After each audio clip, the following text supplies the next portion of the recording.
उत्तर प्रदेश में योगी सरकार ने ऑपरेशन कायाकल्प के तहत स्कूलों की तस्वीरें बदलने का काम करने का दावा किया था, जिसके बाद सरकार की तरफ से बजट पास करके सरकार ने स्कूलों की मरम्मत कराने का आदेश भी पारित किया था। लेकिन विभाग में बैठे लापरवाह अधिकारियों की वजह से आज भी कुछ ऐसे स्कूल हैं जो कि अपनी बदहाली पर रो रहे हैं। आपको बता दें कि सीतापुर के विकासखंड सुधौली के ग्राम पंचायत गुधना के ग्राम बखतखेड़ा में पूर्व माध्यमिक विद्यालय व उच्च प्राथमिक विद्यालय में लाइट व्यवस्था न होने के कारण बच्चों और शिक्षकों को काफी मुसीबतों का सामना करना पड़ता है। ग्राम पंचायत गुधना के प्रधान प्रतिनिधि सिराजुद्दीन से इस बारे में बताया गया तो उन्होंने कहा कि मैंने इस लाइट व्यवस्था की परेशानी को लेकर जिलाधिकारी सीतापुर व उप जिलाधिकारी और बिजली विभाग तथा अधिशासी अभियंता सीतापुर खंड विकास अधिकारी एसडीओ सिधौली को लिखित प्रार्थना पत्र देकर मांग की थी कि स्कूल तक की लाइट लगवाई जाए, लेकिन बिजली विभाग के भ्रष्ट अधिकारी मौन हैं। उनके कान में जू तक नहीं रेंग रहा है। उनसे इससे मतलब नहीं है कि बच्चों के भविष्य के साथ खिलवाड़ किया जा रहा है। सीतापुर के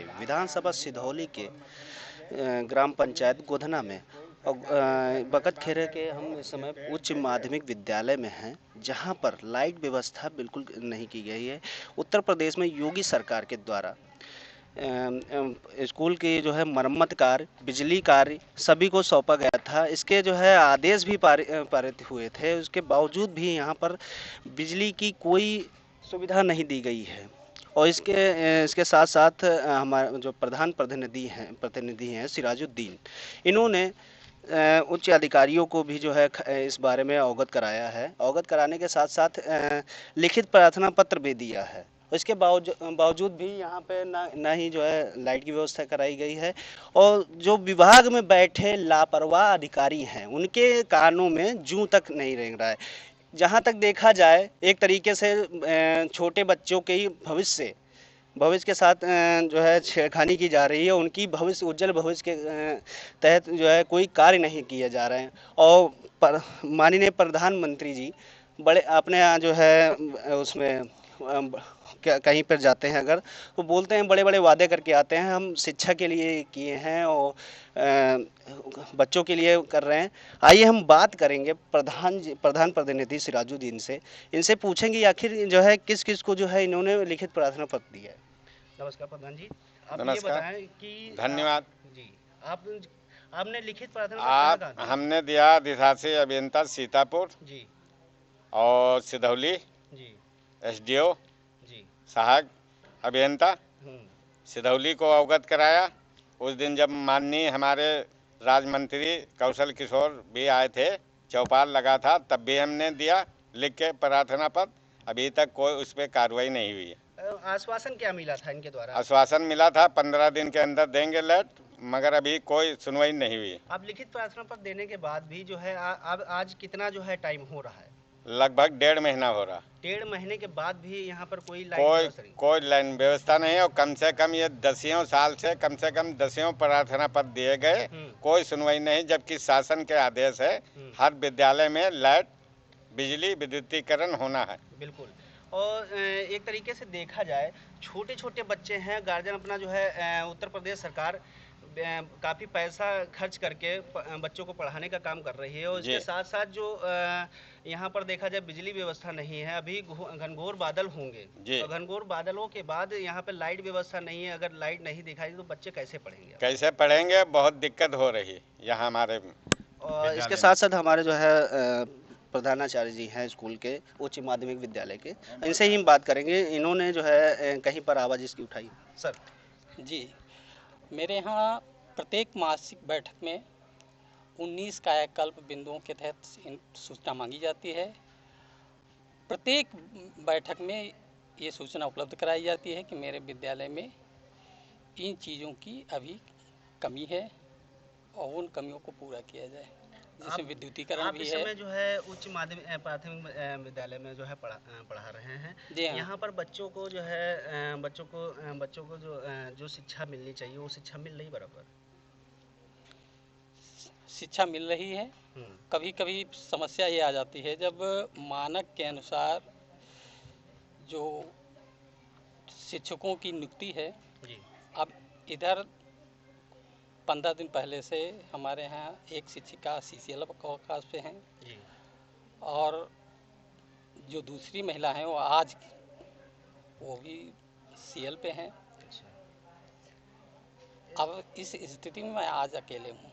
बिल्कुल, इसके साथ साथ हम बात करेंगे, ये जो है पूर्व माध्यमिक विद्यालय की जो है मौजूद है हमारे साथ, इनसे बात करेंगे क्योंकि जहाँ तक देखा जाए तो बच्चों के भविष्य की बात है, यहाँ पर लाइट व्यवस्था नहीं है। हम बात करेंगे ग्राम पंचायत गोधना के बकत खेरा पूर्व माध्यमिक विद्यालय तथा उच्च माध्यमिक विद्यालय में इस समय मौजूद हैं। आइए बात करेंगे इनसे कि इनके स्कूल में क्या चीज़ें की।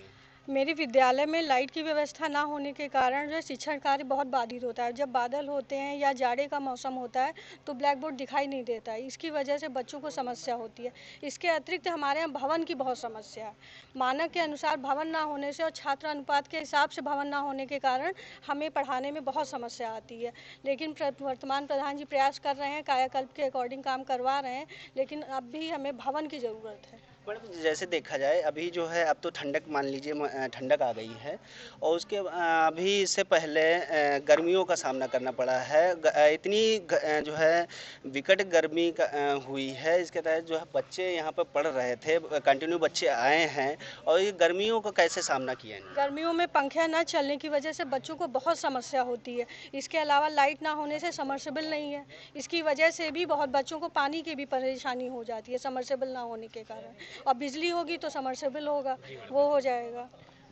इसके साथ साथ जो है हम बात करेंगे, यहाँ पे अभिभावक भी आए हुए हैं, उनसे बात करेंगे कि बच्चे पढ़ने के लिए भेज रहे हैं, भेजने के बाद यहाँ पर उनको सुविधा नहीं मिल पा रही है लाइट की। और प्रधान प्रतिनिधि और जो है प्रधानाध्यापक के द्वारा ये बताया गया है कि हमने इस चीज़ की शिकायत विभागीय स्तर पे कितनी बार भी किया, लेकिन इसकी जो है जिम्मेदार अधिकारी जो हैं वो लापरवाही के अलावा कुछ दूसरा काम नहीं कर रहे हैं। इसके साथ साथ ही देखा जाए विभाग में बैठे लापरवाह अधिकारी अगर आखिर क्या करना चाह रहे हैं, हम बात करेंगे। अभिभावक भी हैं यहाँ पर, अभिभावक से बात करेंगे, इनके बच्चे यहाँ पढ़ने आ रहे हैं कि लाइट व्यवस्था नहीं है, उनका क्या कहना है। दादा, क्या नाम है आपका? हमारा नाम आसाराम जी है। कहाँ के रहने वाले हैं? बखत खेरा है। बखत खेरा। आपका बच्चा पढ़ने आ रहा है यहाँ पर? हाँ, बच्चा पढ़ता था। अच्छा, तो यहाँ पर स्कूल में एक तरीके से देखा जाए तो लाइट व्यवस्था नहीं है। हाँ, और नहीं प्रधान जी लगे हुए हैं, लाइट बराबर जो है प्रयास कर रहे हैं कि लाइट व्यवस्था यहाँ पर पहुँचाई जाए। ठीक है, इसके तहत जो है आपका बच्चे पढ़ रहे हैं, तो उन बच्चों को तकलीफ हो रही है, उस विषय में आप क्या कहना चाहेंगे? अब यहाँ पर प्राइमरी स्कूल में जो है पेड़ लगे हैं, वो भी कुछ स्कूल पे रखा हुआ है, लेकिन उसमें अभी तक कटे हुए नहीं है। और आंधी तूफान आ जाए बच्चों को बहुत परेशानी होगी, और उस समय कहाँ बच्चे भाग जाएं, टीचर कहाँ चले जाएं, हैं तो दुर्घटना हो सकती है। अच्छा, आपका कहने का मतलब है कि उसमें प्राथमिक विद्यालय में पेड़ लगे हुए हैं, ठीक है, वो जो उनकी डाल है तो विद्यालय पर लटकी हुई है और इससे दुर्घटना हो सकती है। और प्रधान जी द्वारा जो है बताया गया था कि उस विषय में हमने एप्लीकेशन दिया है, एप्लीकेशन देने के बाद लेखपाल द्वारा नापा भी गया है, उसको पैमाइश करी गई है, उसके बाद वन विभाग से भी लोग आए हैं और कटने वाले हैं। तो चलो वो तो समस्या खत्म हो रही है, लेकिन दूसरी समस्या ये है कि लाइट व्यवस्था, लाइट भी नहीं है जी। लाइट की ना व्यवस्था होने के कारण बहुत बड़ी दिक्कत होती है। बिल्कुल, आपके बच्चे पढ़ रहे हैं। सीतापुर से ब्यूरो चीफ अमन राज की रिपोर्ट। हमारे चैनल से जुड़े रहने के लिए सब्सक्राइब करें, लाइक करें, शेयर करें और बेल आइकन को प्रेस करना ना भूलें।